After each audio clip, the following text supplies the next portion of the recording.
తెలంగాణ రాష్ట్రంలో ఈరోజు ముగ్గురు కొత్త మంత్రులను తీసుకోవటం, అది కూడా ముగ్గురు కూడా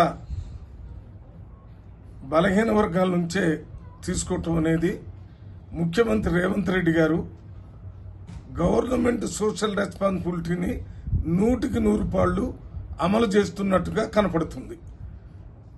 కాంగ్రెస్ ముఖ్యమంత్రి రేవంత్ రెడ్డి గారు అధికారంలో వచ్చిన దగ్గర నుంచి ఇప్పటి వరకు తీసుకున్నటువంటి నిర్ణయాలన్నీ కూడా గవర్నమెంట్ సోషల్ రెస్పాన్సిబిలిటీని దృష్టిలో పెట్టుకొని చేసినట్టుగా ఉంది.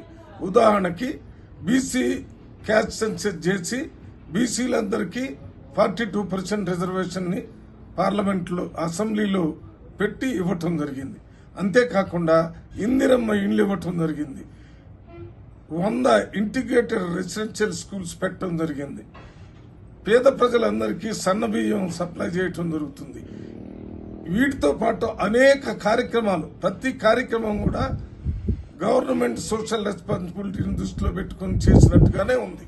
ఇంతకుముందు ఏ ప్రభుత్వంలో జరగనంత పెద్ద ఎత్తున గవర్నమెంట్ సోషల్ రెస్పాన్సిబిలిటీ ఈ ప్రభుత్వంలో జరుగుతుందనేది ఈ రోజు ఇచ్చినటువంటి ముగ్గురు మంత్రుల బ్యాక్గ్రౌండ్ వల్ల పూర్తిగా ప్రజలకు అర్థమవుతుంది.